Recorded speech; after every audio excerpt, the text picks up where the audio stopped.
Assalamualaikum warahmatullahi wabarakatuh. Hai Sobat KSW, welcome back to our routine agenda bersamaku Ilva.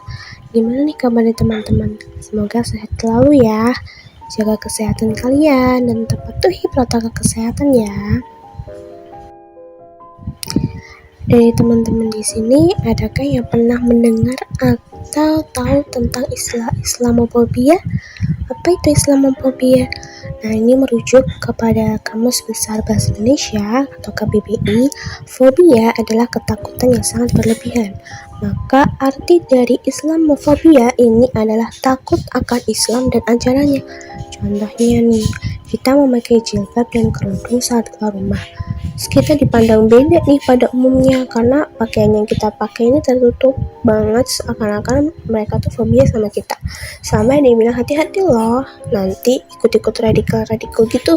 Apalagi nih banyak nih kajian yang kayak gitu, yang ngajak Islamnya tuh fanatik. Padahal nih ya, niat kita kan ngaji itu untuk berlomba dalam kebaikan ya.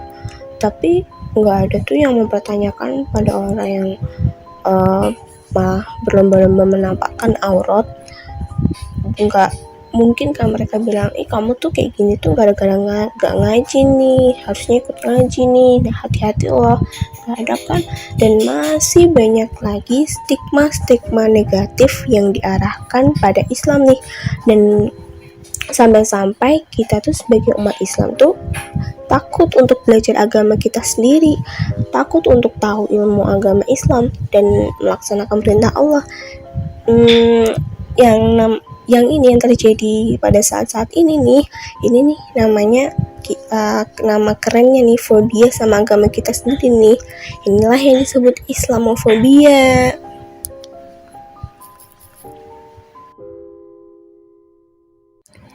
Kenapa sih hal ini bisa terjadi? Nah, Islamofobia ini muncul berasal dari sebuah peristiwa pada 11 September di Amerika yang dilakukan oleh oknum yang mengatasnamakan Muslim nih, lalu menjadi agenda global untuk memerangi terorisme. Nah, sejak itu Islam terus-menerus menjadi sasaran tuduhan dan diskriminasi. Terlebih media barat terus menarasikannya secara negatif, memberi gambaran buruk terhadap Islam dengan berbagai stigma. Islam digambarkan sebagai agama yang pro kekerasan dengan ajaran jihad dan perangnya. Inilah yang menimbulkan fobia pada orang-orang. Tidak hanya umat selain Islam aja nih, tapi juga umat Islam sendiri nih.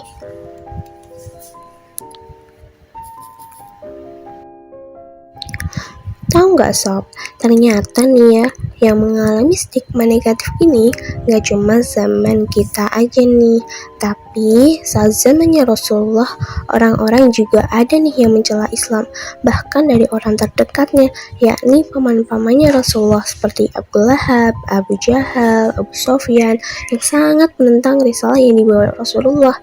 Nah, Rasulullah pernah mengalaminya nih, nggak hanya cuma dicaci maki doang nih, tapi juga dituduh sebagai penyihir lah, pemecah belah lah, pemisah ibu dan anak lah, pemisah suami dan istri lah, sampai dilempari batu. Ya Allah, gak hanya Rasulullah tapi juga para sahabat.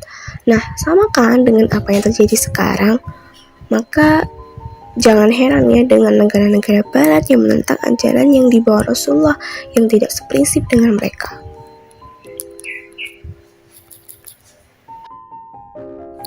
Namun, apa yang dilakukan Rasul dan para sahabat? Ternyata nih sobat, Rasul dan para sahabat ini tidak pernah putus untuk terus belajar Islam, tidak pernah putus untuk mendakwahkan Islam.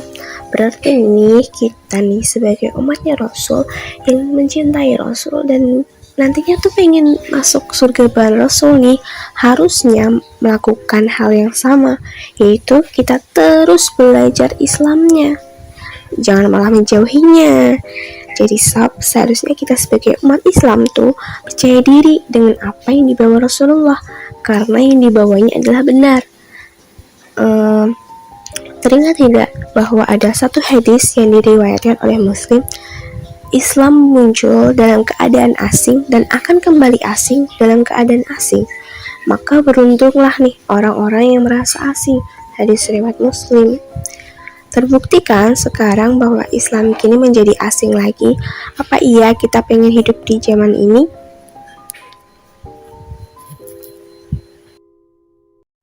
Nah, terus sikap kita nih harus bagaimana nih dengan arus Islamofobia yang begitu besarnya yang menjakiti para muslimah, terutama nih para remaja-remaja nih. Nah, ini ada dua kemungkinan ya orang menjadi Islamofobia. Yang pertama, sejak awal emang gak suka sama Islam. Atau yang kedua, takut karena banyak stigma yang ditujukan pada Islam sehingga membuat kita itu ikut ragu untuk melaksanakan apa-apa yang Allah perintahkan. Nah, ini jika pendapat yang pertama, Allah udah ngasih info nih sama kita, bahasa kerennya udah dikasih maklumat sabiqah gitu ya, informasi sebelumnya. Kalau gak dipungkiri ada haters itu selalu ada dimanapun.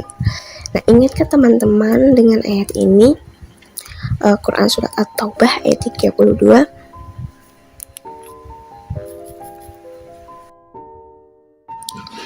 A'udzu billahi minasyaitonir rajim. Bismillahirrahmanirrahim. Yuriduna an yutfi'u nurallahi bi afwahihim wa ya'ballahu illa an yutimma nurahu walau karihal kafirun.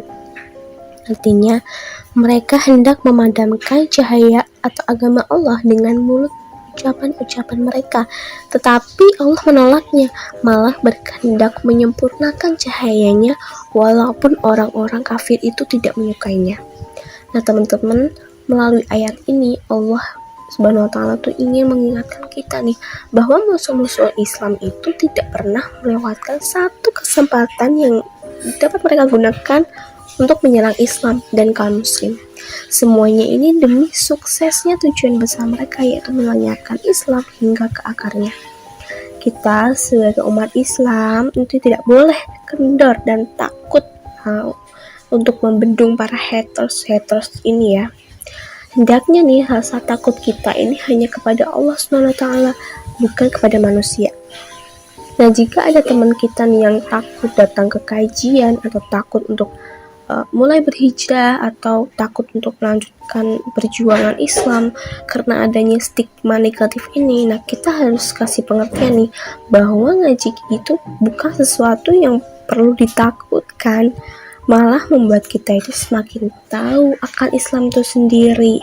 Misal nih, dari yang semula kita itu ogah-ogahan nih untuk menutup aurat, nah setelah ngaji kita tahu, oh ternyata menutup aurat itu Allah suka, terus kita akhirnya memilih menutup aurat nih karena Allah menginginkan kita menutup aurat dengan menggunakan pakaian takwa, yaitu jilbab dan kerudung lengkap dengan kaos kaki. Bukan karena pengen ngikutin tren ya, tapi itu adalah wujud dari keimanan kita kepada Allah SWT.